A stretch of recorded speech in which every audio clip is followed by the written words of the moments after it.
I think we'll probably start off with a little bit about my background, then I'll spend a few minutes on City Ventures just to understand how it fits in the Citigroup, and then I'll talk about Chapter. So in terms of my background, I actually started off in a very non-traditional manner. My first job out of undergrad was as a police officer in New York City. So I was a police officer for 5 years. I worked in the South Bronx and then counterterrorism. And then decided to make a career shift, went to business school, and then spent a number of years in management consulting with BCG in New York, and then I spent 3 years with Samsung in South Korea. I was actually based in Korea working for Samsung. And then 2 years ago, joined City Ventures here in New York. In terms of what we do at City Ventures, City Ventures is basically the innovation arm for Citigroup. And we sit at the corporate level, and the whole idea is to basically redefine the way banking is done. So when most students and most people think of banks, they typically think of banks as the retail arm and the investment banking arm, and that's it. Which is true to a certain extent, but the whole idea is that City Ventures is going to change that aspect. And the way we're doing that is twofold. So like Roger mentioned, we have a venture investing arm, which I'm not part of, but we do work closely with them. And the venture investing arm is based primarily in San Francisco and Palo Alto, and they're responsible for investing in different fintech startups, just like any other VC arm would be. I believe we do more interesting stuff, which is organic growth. So I'm part of the innovation team, which is based here in New York City and London, and we have a small presence in San Francisco. And the whole idea is to, in essence, disrupt ourselves. Meaning, we know there's disruption happening outside across every sector, including financial services. So there's no point in fighting it because that's not going to work. So the whole idea is that let's disrupt ourselves. And we do it through a number of different ways. The primary method is we work with, let's say if the three of us here we work for City Cards. We have the ability, and we come up with a new startup idea. We obviously have the ability to take that idea and go outside and request funding. Or the three of us can come to City Ventures and ask for funding and build that idea within the walls of City, if you will. The advantage to that is, a lot of people say, well, why would you go outside? The advantage to working inside is there's a couple of things. First of all, you don't lose your job. You still have money coming in. Everything stays the same. We provide funding for you. And then in addition to funding, we provide you with a lot of different support mechanisms. So we have a number of entrepreneurs who we call coaches who work with you to refine your idea. And if the idea fails, you just go back to doing what you're doing. So it sort of provides that cushion. But the second most important thing is, which is one of the biggest challenges in financial services, is you come up with a great idea, but scaling that idea becomes very difficult. There are a lot of big startups who, frankly, off the record, do the product really well that we can't do. Where they get stuck is in terms of scaling it. And the scaling a lot of times is driven by regulation. So if you work within City, or if you work with City, it allows whatever product you have to scale pretty quickly because we have the distribution networks, we have the consumers both here and really around the world. Right? City is pretty much present in every major country you can think of and even a number of smaller countries. So that's sort of City Ventures. Now that aspect ties in with the challenge what I'd like to share with you guys is, so within the innovation ecosystem, which we call D10X, that's the incubator that we run, what we do is every year we identify different themes that we like to focus on. And themes are macro level trends. So for example, one of the ones is the concept of aging society. So we know on average the US society, especially some Asian societies, are aging very rapidly, where the birth rate is not high enough to replace everybody who's moving on. So what that means is the type of products that you offer and the needs of that aging customer is going to be very different. So what a new graduating student needs in terms of the financial support is very different than what somebody who's retiring at, let's say, 70 but has a good 20 years ahead of them. So that's a theme. Another theme that we focused on, which I think would be interesting to this group, is the concept of the unbanked. Now, a lot of organizations are doing a lot of work in, well, there are so many people out there that are unbanked. And I think right away, a lot of people narrow down to unbanked people are usually lower income segments, which is correct. There's a big segment there, but there's actually another segment, which is frankly students and millennials. And they're not really necessarily unbanked, but they're more underbanked, which means that the focus of a lot of millennials who are graduating right now is just paying back student debt. What happens as a ripple effect of that is if it's taking you 10, 15 years to pay off your student debt, you're delaying a lot of other life decisions like potentially settling down, either moving, buying a new house, saving for retirement, things like that. So that in itself, if it's not addressed, is going to be a major problem about 30, 40 years down the road. And it's pretty hard to fix something when you have, let's say, 40 million people who are approaching approaching 50 and haven't bought a home and have nothing saved for retirement. So our idea when we look at the unbanked and underbanked population is to not only address the lower segment group, which I think frankly a lot of people are doing quite well. So you can do some innovation there, but probably a lot of the easy pickings have already been done, but there's still some need there. But the concept of the underbanked is very prevalent. So what we'd like to share with you guys is this concept of, okay, let's look at the underbanked population, which sort of sits in between the unbanked, where a lot of people are doing, everything from microfinancing to micropayments, all that stuff's happening. And then there's this population of, people who's broadly affluent or high net worth, with everybody's going out. But what about everybody else in between? And there's a huge market there, and also there's a huge social need there, right? Because if you look at the population of millennials, and I'm broadly defining this underbanked population, millennials, but there are some other groups there also. They're the biggest generation. It's about 80 million people that we're looking at. So, and a lot of us fall into that category also.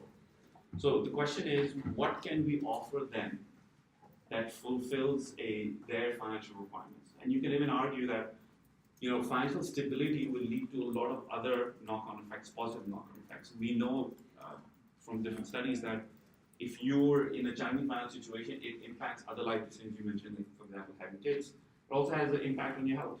It is a big stressor. So the idea is if we can solve some of those aspects, that will have, obviously, create an opportunity for the bank, but also have a significant social impact.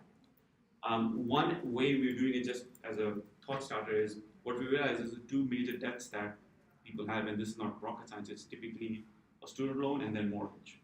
But because of the student loan, a lot of people have not been able to get a mortgage. So what we did was, there's actually a trick. If you actually get a mortgage, you can refinance all your debt into once. But the problem is actually getting the mortgage. So what we are looking at doing is developing a product that, in essence, gives you a student loan and mortgage upfront. Because the problem, like I said, is you can refinance your student loans once you get the mortgage. You can't get the mortgage. So we actually look at that as a whole. So it's a pretty easy solution. A lot of companies haven't done it because it's credit risky and things like that. But we're already taking steps in that direction. So we look at it as one whole. So you in the end have one payment, but it's starting off as one instrument. So that's just the session. So I'll pause there. I've given you a lot of information. Happy to answer any questions about City Ventures, about the challenge.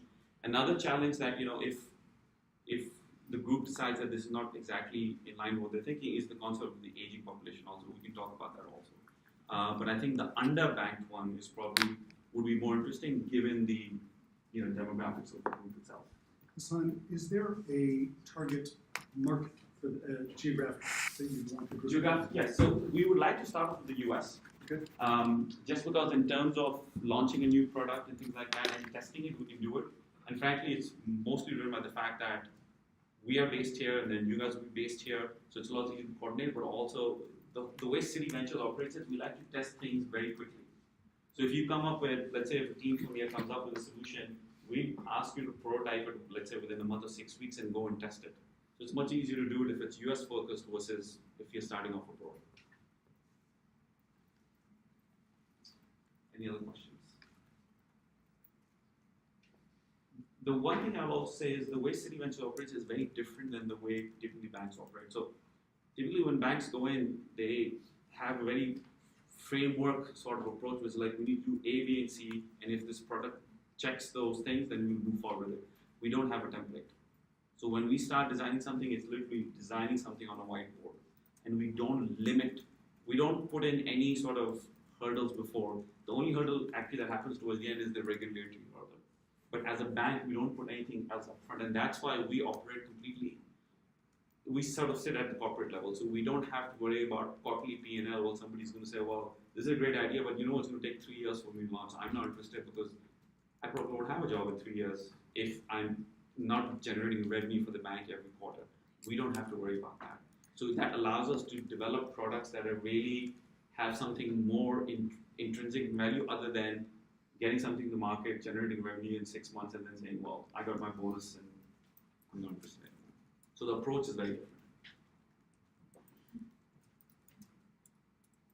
Yes? I'm just curious more about how, as opposed to looking for outside funding and support, so you could have, for example, like a city employee has an idea or a team of them. Do they then stop doing the job functions that they have and work on this if it's approved? Or Good how does that question. work? So they actually basically have two jobs. In reality, what ends up happening is you go through sort of a funnel, right? So the initial point is you test the idea, and that's why we test so quickly. If we don't think there's any maybe ideas and implies, we kill it pretty quickly. But if the idea, as it moves forward towards funnel, towards launch, even though they have two jobs, what in essence happening is they're spending most of the time in City Ventures. And the reason they can do that is because the board that's approving those projects are literally the global heads of those divisions. So let's say if you and I are working together, I might be a VP, but Roger, who's the global head of consumer bank, has signed off on a project. Our boss is not going to say, well, just ignore what Roger is saying and do what I'm saying. So that's how that works. I'm used to it. So in essence, what happens is they start off sort of splitting the time, but as it moves towards the right, which is towards launch, they end up spending more time on this project. But they're still city employees. And then, assuming this, the ideal happens and this takes off and it's hugely successful, do the people who came up with the idea, how much of the intellectual property do they fund? So it's a good question. Right now, the way it's structured is the city owns the idea within that, but we know that system doesn't work.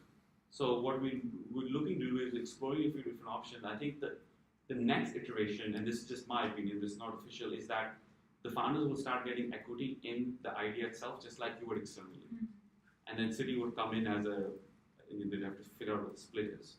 And I think that's a good way to incentivize them, and also as a good way for them to, if the idea is good enough, they should get the upside of it. So I think that model is going to evolve. And I know one bank outside the US tried it and it seemed to have worked well. Any other questions? Yes? So you talked about giving people like student loans and mortgages up front. I'm assuming, but maybe I'm wrong, at what part of like the student life process are you imagining that moment? Is it like after graduation typically, or? Good question. So that's actually one of the things we need to solve for. My hunch is it would be dependent on a few different things. It would be depending, first of all, just how ready the student is. Some students are coming in with some savings, some students might have, and that's the other dynamic also. If you look at millennials, a lot of people who can actually buy homes are getting help from parents or grandparents, which was not the case if you look at my parents' generation or even just a few generations before us. So that's going to change, that's going to drive it. I think a lot of it is going to be driven by geography also.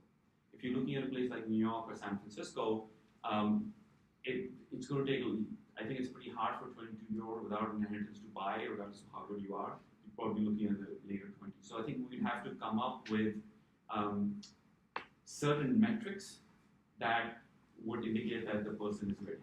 So I think age is not necessarily a factor. It's more driven by sort of what income segment you're in, what work you're doing, where you are, and things like that. But we're open to it. We don't have we have to do. Do you think it's on like geography trends on where maybe younger people start? Yes, we have a lot of data.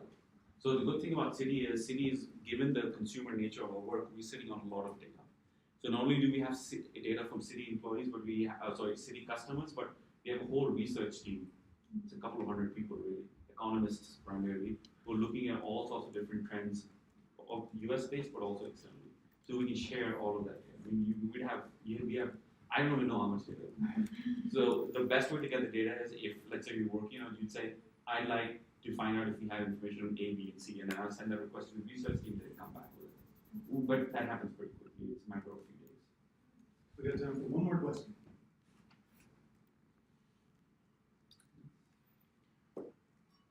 Hold on, let me just ask that, Yeah. Crystal, it looks like you're recording, are we? Okay, so we're good, we've got the man captured. You've got it too, Crystal. Okay. And we should capture both the challenges. We've really asked about this underbanked millennials kind of target, but we should also have the banking for people my age. Okay. Thank you as well. Thank you very much. Thank you. It's a great pleasure. See you. We are going to get teams to rank this week, and we'll come back to you by the end of the week. Thank you. Thanks. Thank you. Before you guys? Okay, thank you, son.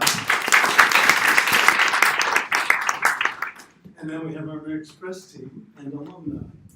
We have questions? Yes, you can. You can do here, or you can do. It's newer.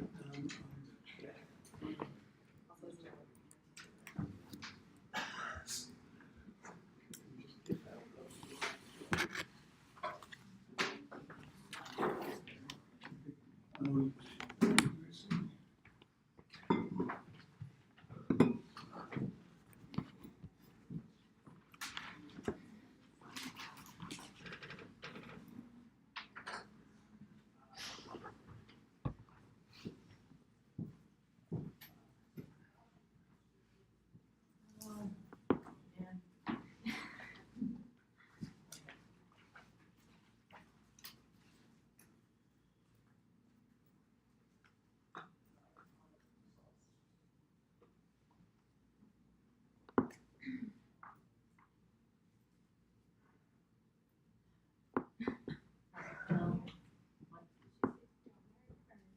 There's a swap. At the top left, you get a swap displays option.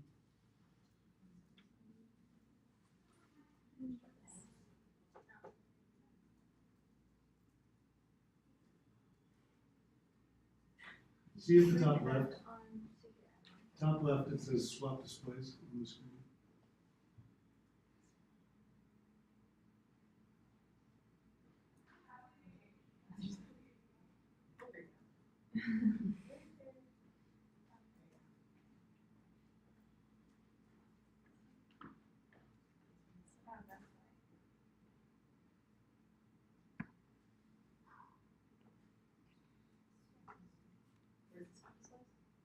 When you're in play mode, you'll see at the top left on the projector screen, maybe not on. But I think they need to be on the Wi-Fi. See, do you see it at the top left there, just on the screen? Oh. Good luck getting your first Yeah. one.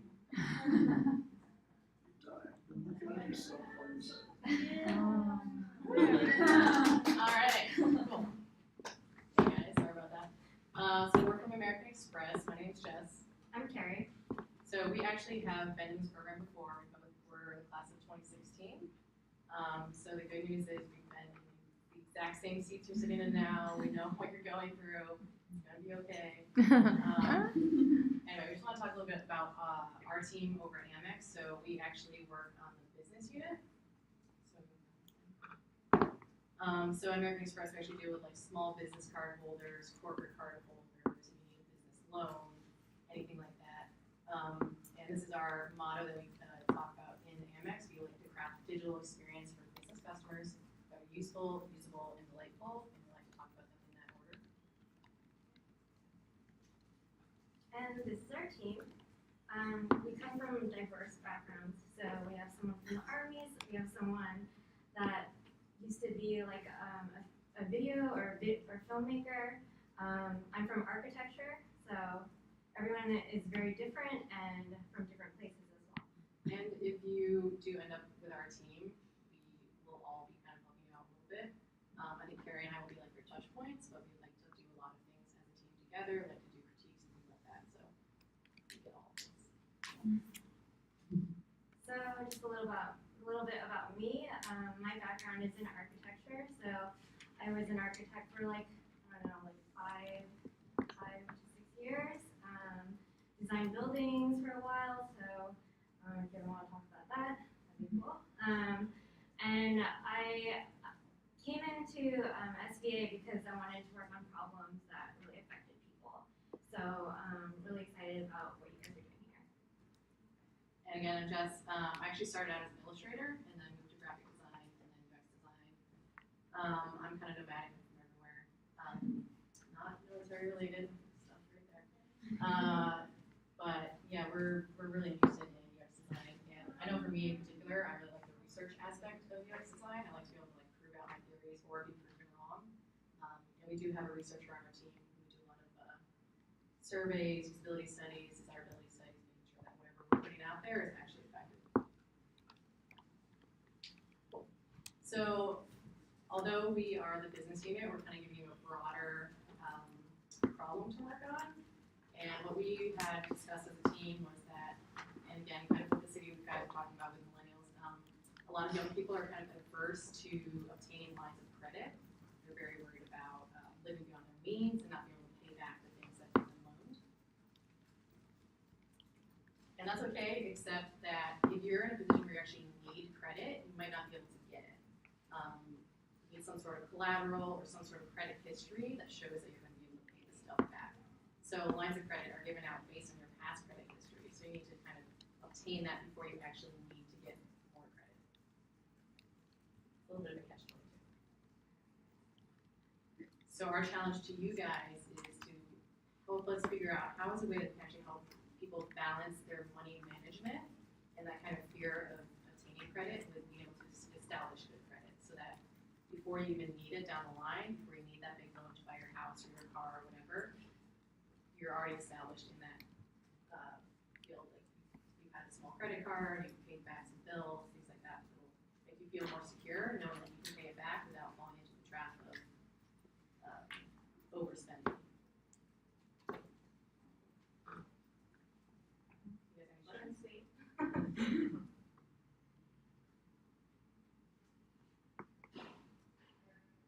Good. So, Wayne, questions? Okay, questions. So, Yes. like we did with the sun, we should all have this question. What geography are you interested in focusing on? Are you guys US based, are you North America based, are you all over the world? What's the target audience? I think for this project, it'd probably be US based. We are as a company, as in our group, focused globally. I characterized a project not in Australia, but with Australia. But yeah, for us, it's always pretty much US based at least first, and then we expand further. There you go. So I have a question. So you said you're in the business unit, like the old open.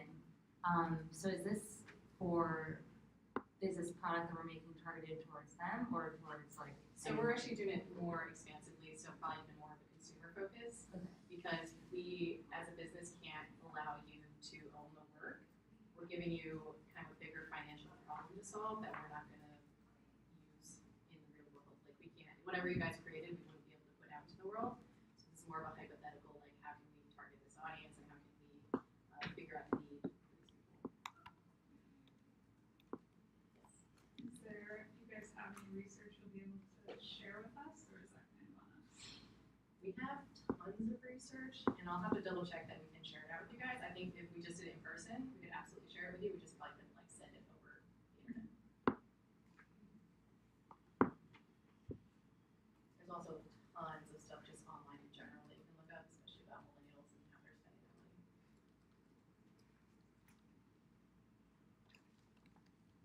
Any questions about the program or anything like that? How are you guys defining young people? Is it similarly a college demographic or? Well, usually when you're obtaining credit, it starts out between the ages of like 18 to 25. I would say that would be like our target audience, but I think people are kind of pushing back when they're buying large purchases like cars and homes now, so when you can extend them to like 35. Is there a time frame on which typically, I realize because you're doing this one more as a research exercise than an in-market solution, but typically when you guys are doing projects, do you have a time frame in which it needs to be in market? That totally depends on the project, whether something pre-exists or it's brand new. It's always way faster than we would like it to be. I can say that for sure. Well, let me just pose this challenge to you, Yeah. just to ask whether it would be considered realistic. The guy who used to be the head of innovation for Citi launched something called Kid Capital that was a banking, it was a bank for children. In an effort to teach them money management and all the things that, kind of allow them to get credit earlier and have a history and all that stuff. So if your team, if your SVA team concluded that the way to set this up is to focus on very young people in order to get into the marketplace 5 to 10 years from now, would American Express view that as irrelevant, or would that be maybe invalid? I think it's definitely relevant. I think you just have, the only thing you have to think about if you're talking about really young, if you're using like under 18. Yeah. It's just like the legal requirements of being able to obtain credit and you have to be 18. Right, you'd have to have a current. But you could think signatory. about, let's for example, just hypothetically, you could think about creating an app that showed you how to manage your money so that by the time you turn 18, you'll be all set up to move into that world of credit.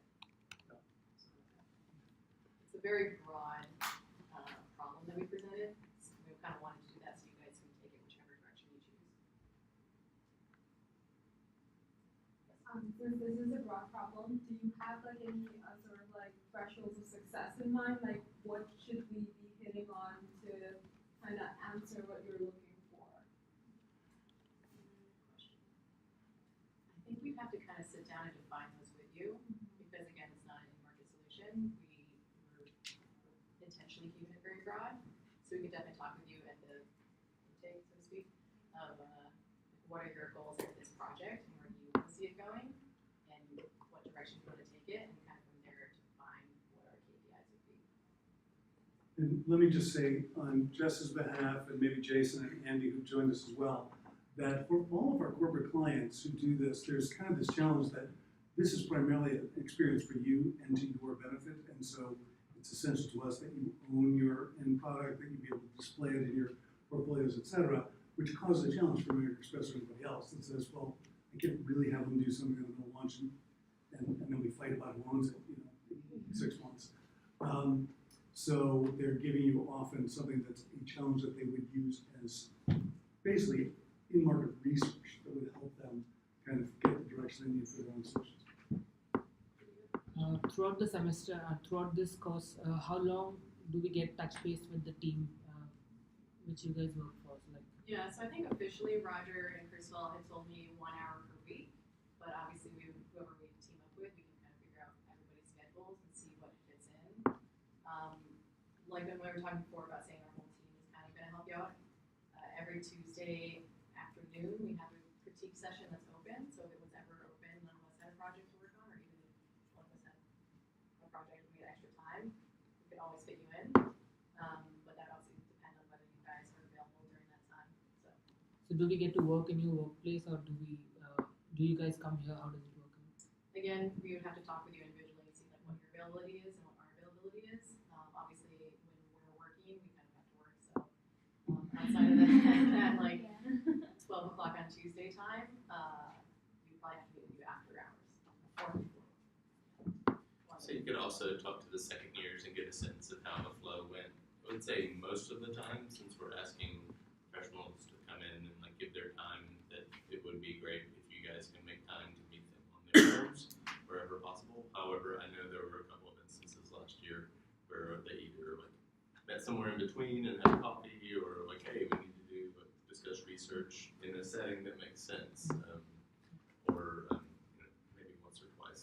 There's someone like Jess who probably, and sorry, Terry, who probably sheds a tear every time they walk into this floor, might be amenable to coming, dropping by and grabbing a beer. I think this will actually really set you up well for I think this will really set you up well for your thesis projects too, because you'll have to meet with your thesis advisors once a week-ish. So you can kind of get into that groove and see what works for you, because they're probably going to be a professional working 9 to 5 as well. A lot of last year's meetings took place virtually, Google Hangouts or whatever. Okay. Thank you, Carrie. Thank you, Jess. Lovely to have you both.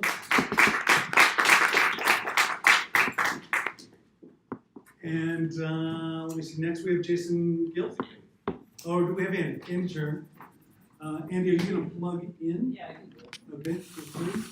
We've got multiple adapter heads over here. And new HDMI.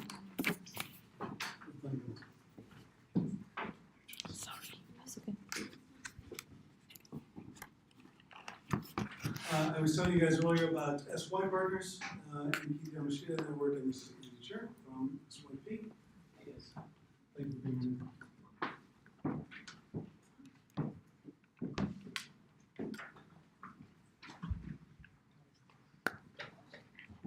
My name is Andy Sharon from SY Partners. It's kind of a ritual in our office to just explain ourselves through our purpose statement. So it's in a world that too easily settles for less, we believe it's worthy work to envision, believe, and impact greatness. That's the work we do every day. So it's very lofty. But in more human speak, we're a transformation company. And what that means takes on different characteristics based on who we're working with at any given time. But I think the simplest way to describe it is whom we work with. So we work with individuals, we work with leaders, we work with teams and entire organizations to help them be their best selves. Meaning, what does it look like for them to show up in the world, to do the work that has the greatest impact for their business, but also for the society in which they operate. So we are this kind of funky blend of management consulting, design studio, with a humanitarian streak in us. I've been there maybe 6 years, come this January, February, and I think perhaps we get this a lot. The best way to perhaps wrap your head around what we do is transformation is this notion of becoming something that you're not today. And the way our clients tend to encounter this is when the future is really uncertain. It's the print industry running into digital going, what the hell are we going to do? We print newspapers, help. It is retail that's lost 18 times more jobs than the coal mining industry since 2001. It's going, what do we do with that? It's moments of uncertainty, and we partner with CEOs and their executive teams to imagine the next step. What does the future hold? It's an act of design, it's an act of strategy, it's an act of just human interaction where we meet CEOs where they run $5 billion companies, $10 billion, $100 billion companies, and you get to hear what keeps them up at night and what they need to do with that. I've had many clients play back to me that we help their companies and organizations with their existential crisis. So we're like corporate therapists who make shit. So that is, in a nutshell, who we are. This will give you a sense of some of the people that we work with. So just to segue, before I get into the problem, just to give you a better understanding of what we do and how I came to be at SIPSD, I have two loves. One is framing problems, and two is finding a way to participate in a problem that has really meaningful impact. And for a long time even though I always stayed in the agency world, I had always thought because of my pro bono work that I would go to a nonprofit or I would move into the civic sector or even NGO work. And the problem I encountered in those spaces is there's a set brief, there's a way of doing it. You have the 10,000 plate dinners, so you can go to a different country and do work, worthy work, really meaningful work. They always had to do a funding model that enabled the other. They were never together. And when you left the organizations that did that, the UNICEFs, the CARES of the world, you lost the scale of impact. Fast forward to where I am with SIP is we get to work with Fortune 500 companies. They employ roughly 26, 27 million people, and they have a global footprint. They don't have to worry about funding. They make money. So my personal epiphany in joining SIP was, what if we can change the way the people who have money, who already have infrastructure, who already have impact, rethink and begin to reimagine the way they do business that satisfies their needs. Business isn't bad, but also does it in a much more thoughtful way. And can we drive change in that mode? So that's what brought me to SIP, and we have that privilege. We often talk about the rarefied air of our office. Just today, I said hi to the CEO of Coach. Last week, I ran into the CEO of Weight Watchers. I worked with Oprah, the Dalai Lama who worked with our team. We get to work with a lot of interesting people. But again, I come back to the point that this is about people. And it's not about status or rank or salary or what have you. And so one of the building blocks that we often talk about with transformation is people. Do you have great people with a great culture to drive that change? Behind every transformation, no matter how great the strategy is, no matter how innovative the product is, if you don't have the people to execute it, if you don't have the people who believe in it, it doesn't really matter. And so I picked up on this at the end. Unfortunately, a lot of our work has a lot of IP attached to it, so we can't exactly present you with a consumer-facing or business-oriented problem that ties directly to one of our clients. But a major theme that we're always wrestling with is about people and culture. And how do you manage IBM has 450,000 IBMers across the entire globe. How do you build a consistent culture that is activated against the corporate strategy. You have retail that's dispersed both in essential headquarters and field staff in every possible geography. Say with Coach, you're in Asia, you're in South America, you're in the BRIC countries. You have the U.S. and the however many hundred retail store retail that you have. So what do you do with that? How do you manage change when the workforce is dispersed? And so we run up into this a lot. And one thing I didn't show you is while we have essentially a consulting arm, we also have a product design arm. And this comes from a place of how do we democratize what we do within a really elite group of leaders and make it available to either individuals or to middle managers and teams. So we're always looking to productize what we do. And so the challenge I wanted to share with you guys is around onboarding. So onboarding is just proven to be a massive opportunity for organizations in retaining top talent to build the cultures that drive the change they want. And I think it's something ridiculous, like 2/3 or 3/4 of employees who go through onboarding are more likely to be retained. And if they don't do a good job, I think something like, I think it's like 40, put it up here. Yeah, 20% of employee turnover happens in the first 45 days. So there's a massive inflection point. We like to call these things moments that matter. And onboarding is one of those moments. There's an opportunity cost to this too. Replacing a mid-level manager at a firm costs 20 to 30% of the salary. Executives cost 213%, something like that, to replace an executive. It's a massive cost to the organization as well. So it's a real challenge for companies to navigate this. This is all now being compounded, of course, by the gig economy. I think it's something like by 2020, 50% of freelancers are going to make up the workforce can be made up of 50% of freelancers. You have people increasingly working remotely. If you add that to churn, the regular churn of industry, how do you manage your workforce? How do you navigate fundamental change where, go back to the print client we have, they're trying to reimagine themselves as a media company. How do you do that with staff that's completely dispersed across both the country and international geographies? So the challenge I put to you guys, and maybe you guys are feeling this yourselves, is you guys are in a new moment, you're in a new semester. It feels maybe shitty, maybe amazing, maybe exciting, but how do you take that and use the moment to shape a really positive experience that drives the rest of your experience that you get out of your time here? If you can look at it through the lens of another organization. I think the point I would drill home here is this is not about helping really bad companies be better. How many of you guys play video games? You guys know Valve? Yeah. So they have a kick-ass employee handbook. Amazing. You should check it out if you don't know. It's kind of ironic it's a handbook. They're a digital company. So they've done something wonderful and beautiful in this moment for themselves. And they are at the top of their game. What's next for them? How are they going to get the next generation of gamers, programmers, engineers? On the flip side, you have some of the industry like retail. It's getting crushed. But if you think about the gig economy, the fact that they've lost 18 times as many employees as the coal mining industry, maybe there's something there. How do you tap? How do you onboard?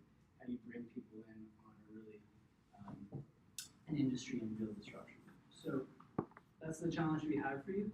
Again, it's slightly abstracted, but I think if you guys are up for it, we would encourage you to really pick an organization to design this for. We'd be happy to offer ourselves up. I think we're a great example of a company that's thriving, but since I've been there, 86% of my company came after me. So it's slightly problematic. How do we preserve what makes us kind of weird and cool and fun when we're growing so fast? So I'm happy to offer us up as a guinea pig. But I think you're more than welcome to pick any other organization out there, find a way to embed yourself, learn about them, design for them, and I think from that you'll be able to extrapolate a more commercializable product that you can test with others. I went really quick so you guys could ask questions. We have 7 minutes for questions, guys, so back to you.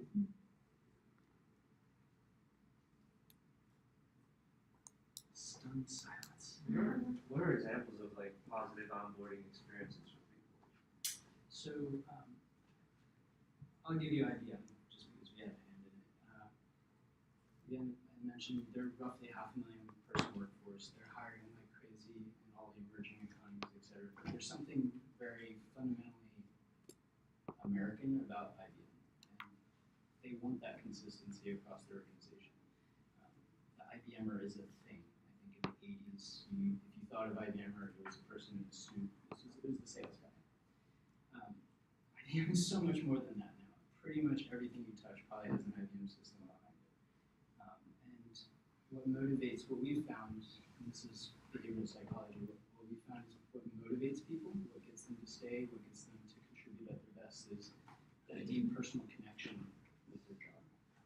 And so for us, we were invited to rethink part of their onboarding experience by way of ensuring that their culture stayed the same with the Oracles of the world out there, Facebook, with everyone stealing talent. How do you give a sense of what IBM really stands for? And so one of the things we did, I wasn't part of the team, but I personally think was a stroke of genius, was that prior to every onboarding, an email sent out and asked every new IBMer to bring a picture in of somebody they care about. When they arrive, before they're told where the bathrooms are, before they're handed their laptop, before they're done, any of that happens. They're asked to sit, introduce themselves, and briefly talk about the person that they brought a picture of. Then the facilitator, the HR person, was asked to share a bit of the IBM story, which is all about world-changing progress. So if you learn about Watson, his role, both Watsons, and the role IBM's played in the world, every step of the way from the typewriter to punch card machines to AI, Watson has been about world-changing progress. The flip then is everybody's asked them to share what does progress mean for the person that you just talked about. Everybody cries. It's just like a thing. One woman was really lovingly talking about her mother, who she's been caring for because she has cancer, and world-changing progress for her was about cancer treatment. And the beautiful thing is the HR people are facilitators, but they're also trained in IBM's business. So the facilitator in that moment when I was there was able to say, do you know actually IBM's working with healthcare to work on oncology treatment for that exact type of cancer? And it was a real special moment. And so everybody in the room has that. And I think I share that example because it's about, we take the lens of the person, and it's less about are you filing your expenses right? All of that stuff will come. But it's about you as a human being and the importance of, you spend God knows how many hours I spend at work. I damn well better care about it. And so what does that mean? And I'm at the older end of the spectrum of millennials, but I think that's all very important to us. And so it's about meeting companies and organizations and people where they are and not fighting who they are, but helping them see themselves in the organization. Go ahead. So you seem like you're talking a lot about culture, but when I think of onboarding, I think of all of the annoying like forms you fill out Yes. and passwords and stuff. Yes. Is that also part of this format? Totally. I think that's the challenge. Okay. Because people do need to know where the bathroom is. They need to fill out their 401k. They need their benefits. They need all of that. But they also don't want to feel like some machine regurgitating information when they're showing up. Like you're all excited about, I imagine all of you are excited to be here at SVA, but if the first 3 classes you're in, you just have to fill out forms to fill out your student information card. So it's about the whole experience. It's about getting smart on what organizations need. So the cost to companies isn't just about replacing them if they leave. There's a productivity. One of our challenges, if you wanted to use this as a guinea pig, is we use SKU frames and process. So it's really hard to figure out what the hell we do. But it also really hurts us in the end because it takes us so long to get somebody up and running and fully functioning, adding the value that we hired for. It's one of the tensions we hold, which is we don't like to do things in a rote way, but that means bringing in people is actually quite challenging.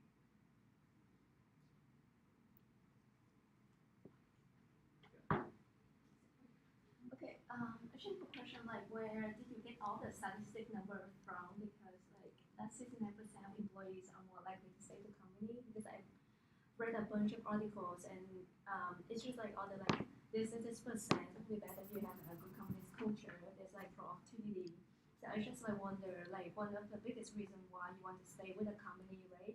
Isn't that just that onboarding experience? It's like throughout like the first month they've been with the company because like that's a company that I used to work at and they have that gratitude, showing gratitude kind of program. So at the end of the month, you will say thank you to the person who helped you or like something inspired during work. So is it like I wonder if like for someone who want to stay in the company, besides like that intimate personal interactions, also like the experience of them being there for the first couple of months too, just not like the onboarding. Yeah. You know what No, I I mean? love it. We have specific I think the notion of onboarding is what you define it to be. So some organizations like IBM, there's a very specific 2-day workshop. We often ask, even outside the context of onboarding, we often ask the partners that we work with to think in terms of 30, 60, 90 days, or even your first 100 days, or even in the span of 3, 6, 9, 12 months, because it is about paying off the promises that occur in the first few weeks. The other thing I would say about the statistics is this is a very corporate context.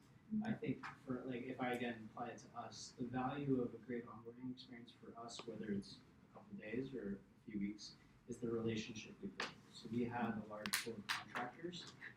It's so painful to bring in new contractors. We don't necessarily want to hire full time, but we always go back to the partners that we brought in to help us. And so much of our relationship with them is determined in the first few moments that we work with them, be it a month or the first project. And so I think it's a great notion to challenge the idea of what is retaining talent mean. I don't think that means full time. I think it's about relationships and networks, talent networks.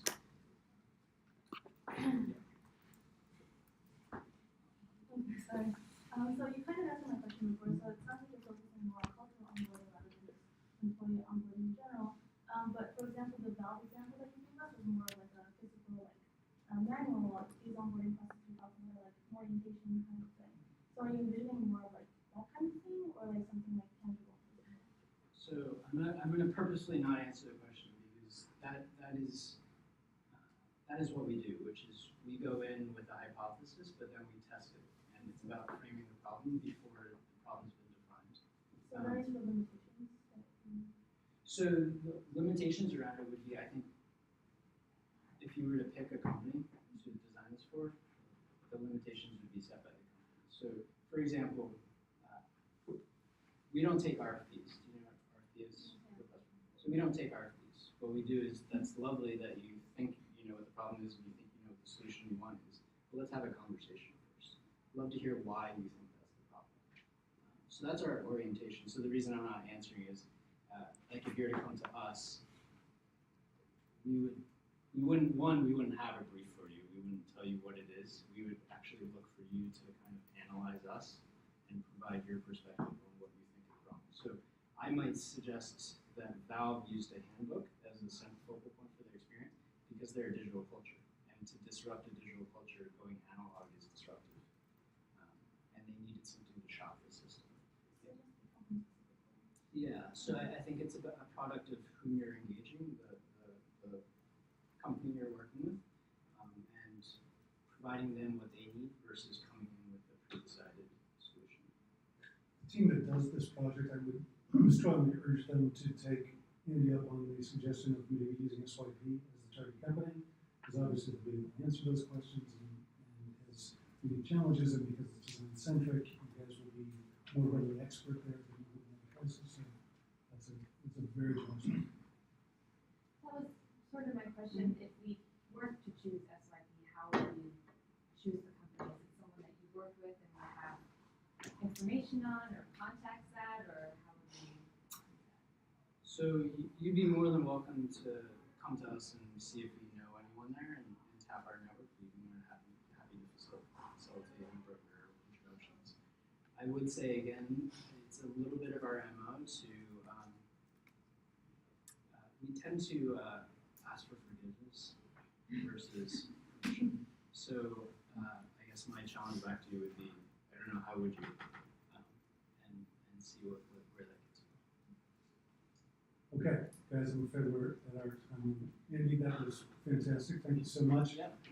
If anybody's dying with questions when we get cut off on time like this, we can always follow up by consolidating questions and get it back to Amy through either Adi or Crystal. So, and can we just do a round of applause for Thanks, sir. We will be consolidating sort of tallies from the teams in order to coordinate them by mid next week. Thanks very much. No problem. Jason, hi. Hey. You are visiting us from Big Team Camp. I'm sure everyone has heard about Big Team. Oh my God, we cannot Just stop like talking about it. American Express and Chase and City, all these other, we're using black guys here, so it's easy to see it. Just, I have to bring my own, There's airplay as well, if that's easier. you know, let's see if there's.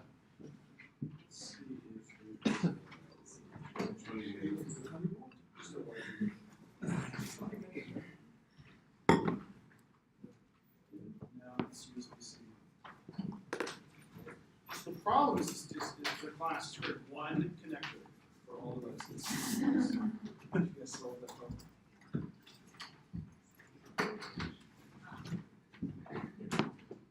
See going? Let's see where this goes. That would tell me. Yeah. This will do it. Or Here. What about this? Can I- That is. Oh, sorry, this one.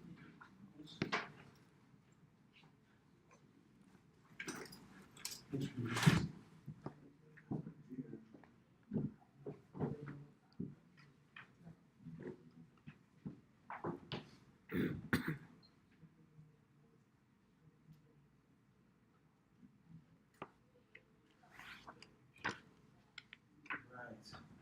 Great. So I'm going to start with a story, which is how we usually start when we're selling. I do business development for Big Team Canvas. I'm a sales guy. I'm going to start with a little story. I'm going to show you a little bit about what Big Team Can does. Then we'll describe the problem that we're seeing that I think you might be interested in helping us solve. So the story starts with Edward Muybridge.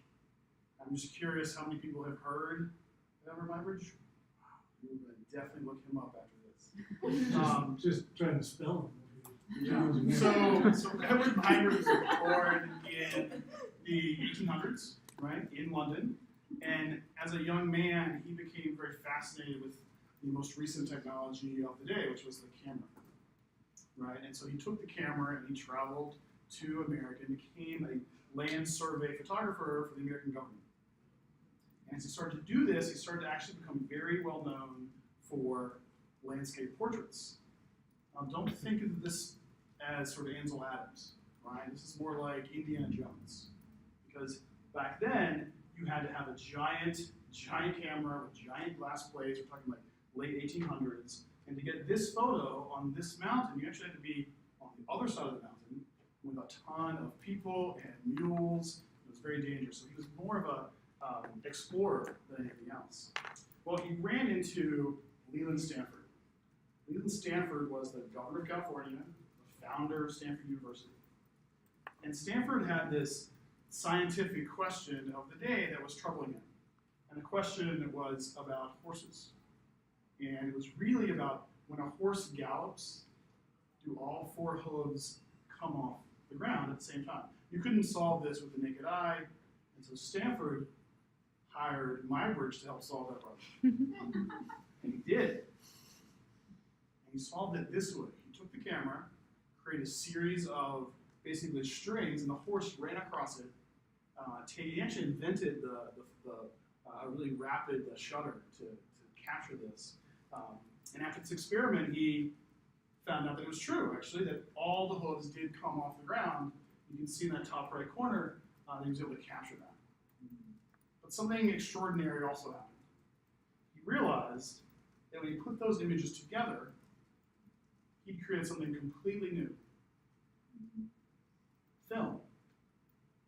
And so Muybridge is known as the father of cinematography. Now we think that we're at the same moment right now because we don't have words yet to describe this experience. We're using a new piece of technology, which is touch-enabled devices, to create new types of content that we yet don't have words for. Maybe it'll become film. Right now, we can't even describe it. What's interesting about it, at least to me, is the way the brain responds to that type of communication, that interaction. And as we learn more and more about how the brain works and cognitive science advances, we learn that, especially from John Medina, that the way the brain operates is very evolutionary. So the way we think about this is that most of the things that can kill us are moving. Right?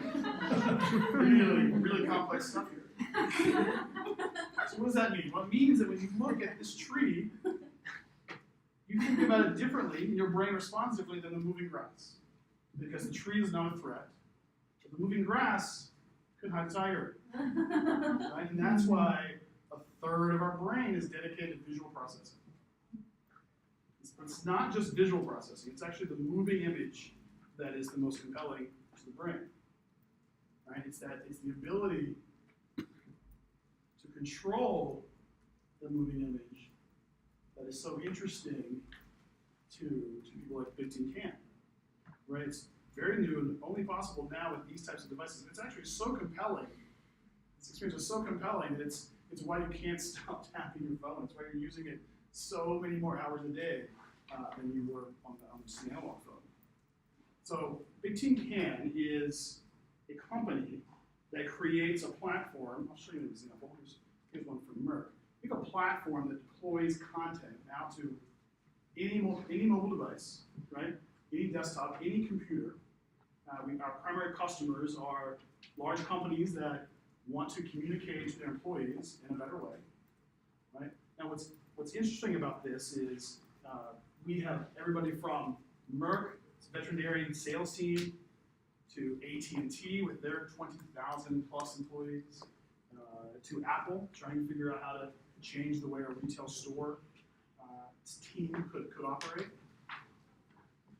So we're out there basically recreating the intranet for a modern workplace, right? Lots of content on every device, whenever you need it. The phrase we like to use is the right content at the right time. Well, when you can deploy any type of content, and I do mean so I was showing you a really interactive experience. Here's one that's pretty popular, which we call interactive video. And literally, hello. It's so I'm lame. Justin Bieber, So lame. celebration expert. Right. First, video stops. Type in the answer. What did he just say he was? Well, some people wouldn't get that. Some people would. And that's actually the problem that I want to present to you. Is that when the technology starts to make it possible to deliver any type of content to any device, a different question starts to arise when you're like, how do I get my employees to be optimally trained? Right? And the problem is this, we all have different learning styles. Actually, you may have noticed there's 70 learning styles. Right? There's a little acronym called VARK, which is visual, audible, reading, kinesthetic, something along those lines. You guys should find that out if you want to do this project. That is it's about how we all learn differently. And the question that we often get faced with our clients is, okay, great, you can deliver an Excel, a video, a PowerPoint, a quiz, an interactive thing, some video about Justin Bieber. You can do all these types of things on every device, no matter where they are. But how do we know what type of learning it would be? How do we know it's the right content delivered to the right person? And so the problem that I'd like to kind of present to you guys for consideration is the following. How can we assess employees about how they learn best? It's really that straightforward. What type of tool, platform, or service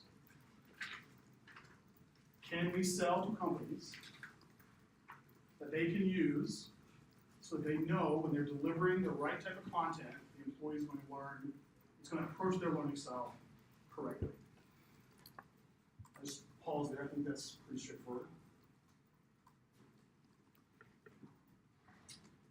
Any questions?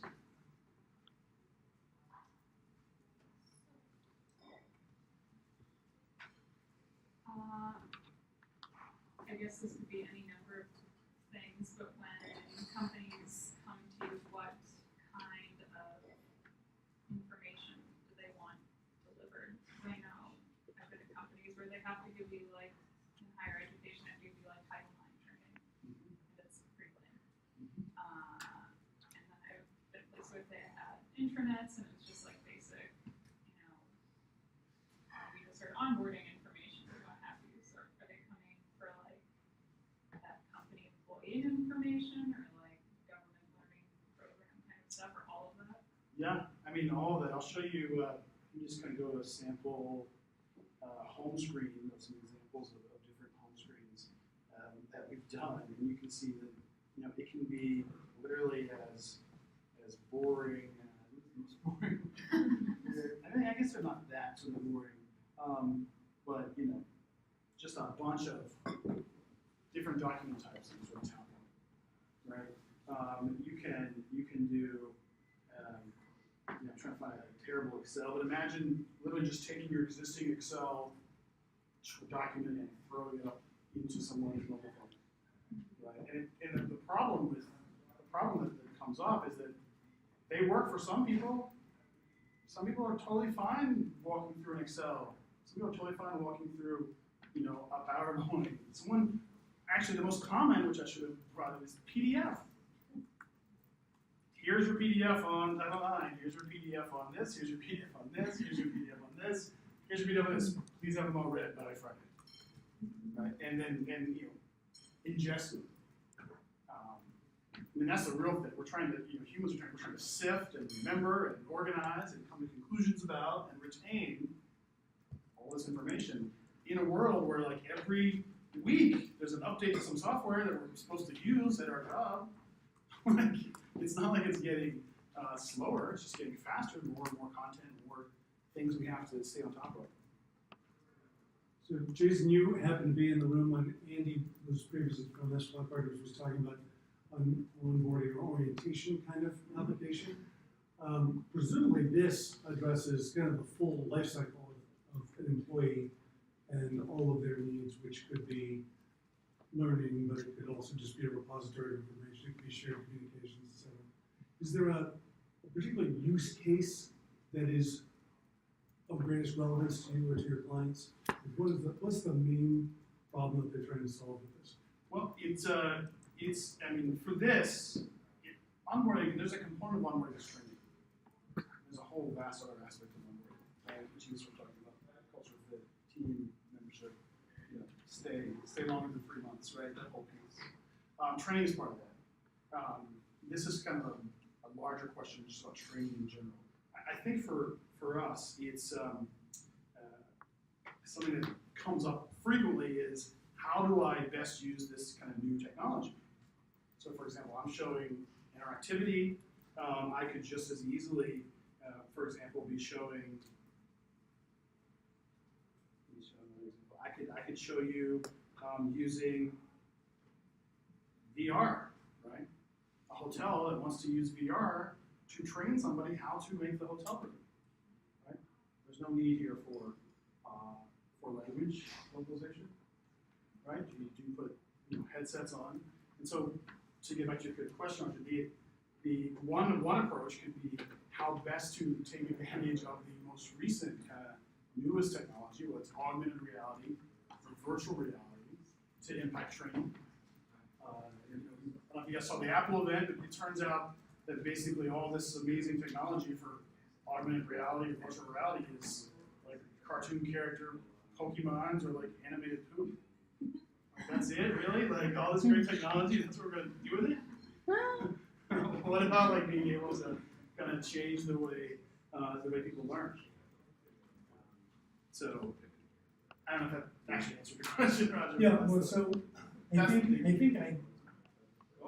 because I was dicking around with my computer, I missed the challenge. So is it training in particular? The challenge is, how do we assess employees' preferred learning style in a way that allows us to optimize the type of training content we deliver to them when everything is available, which is where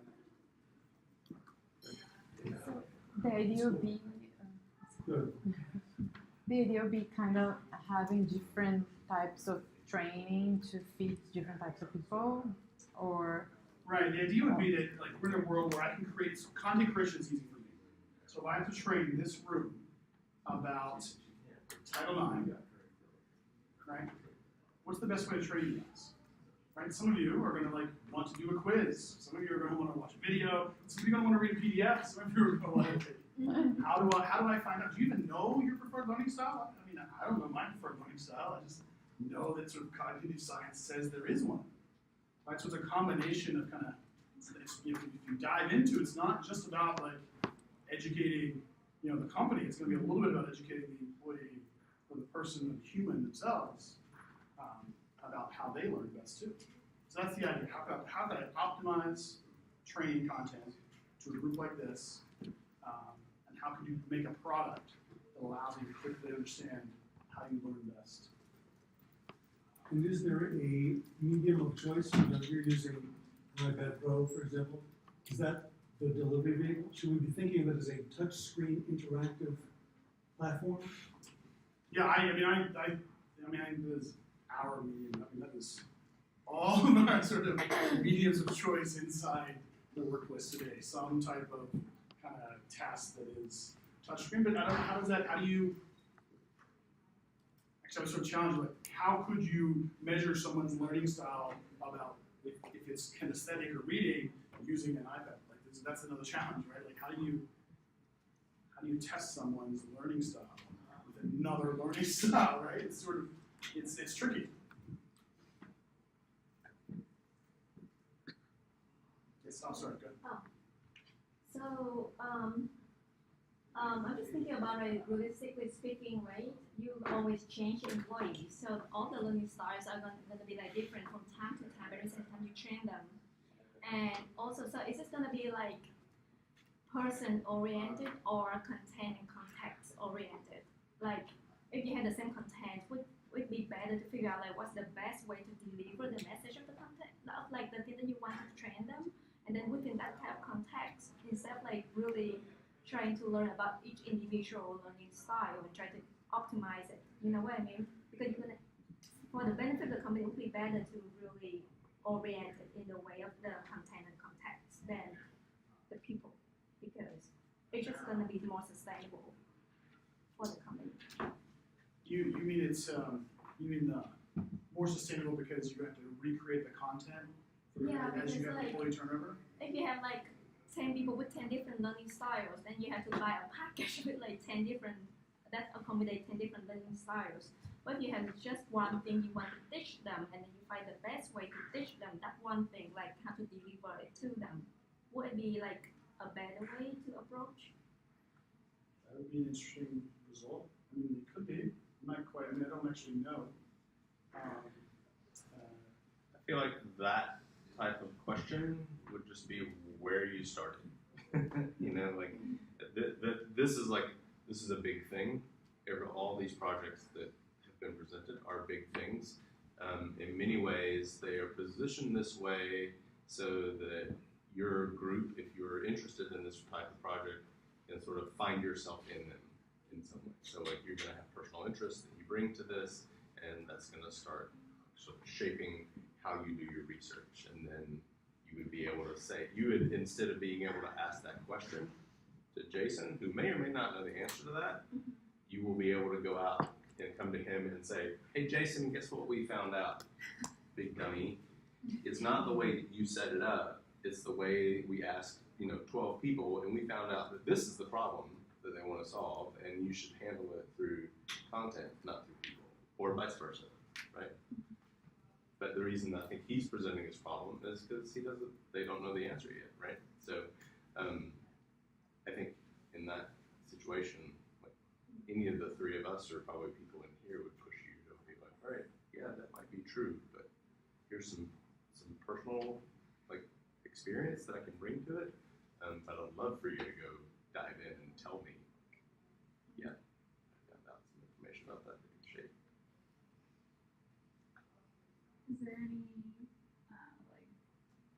I guess how did you arrive at this as the challenge you wanted to pose? Like, is there any data from the companies about how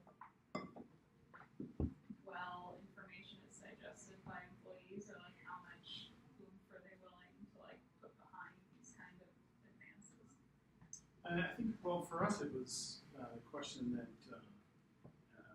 we always talk about, like, oh, we can deliver the content, you know, in the best way that they'll receive it. But there is just no way to understand, like, how's the best way they're going to receive it. And so it just kept kind of coming up. There isn't a lot of like massive amounts of money that go into like training employees, right? But you are getting into a place where there's lots of content types and lots of kind of understanding about how you can train them at home on their phone, or gamification. Maybe everybody learns best through video games. We will all just like use video games forever now just for training. I don't know, but it all seems kind of so new, and we just kind of get these things like, some of these are really silly. I'll show you one silly one before I go. It's called drag and drop, I think they called it. And oh yeah. Let's do this. Let's teach people about yes genes. You'll see. Fill in the missing word as you kind of tap on these genes. I mean, some of this stuff is really just awful, right? But it's kind of awful because it's so new, and it's also awful because there's no way to assess what would not be awful, right? In terms of, and by awful, I don't mean the bad design. I just mean the effectiveness of the potential training. That's what.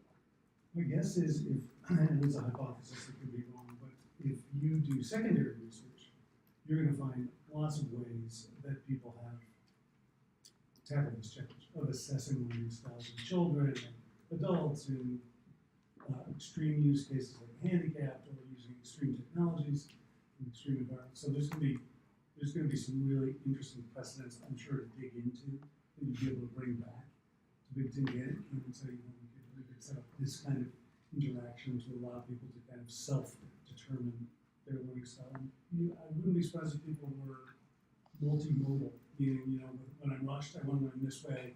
If it's unimportant to me, I want to learn that way. If I'm mobile, I need to be able to learn on my phone, which means I want to do it a different way. So you'll find lots of different interesting use cases. My sort of entrepreneurial mindset says, this is something you can probably sell. This kind of test could be sold. Lots of companies can buy something like this. Especially if it's visual. Time for one last question. Anything? Well, is this an abrasion or grinding gene? Is this a, how is this? Which one it is? I don't know. That was better than I thought. That was really Jason, thank you very much.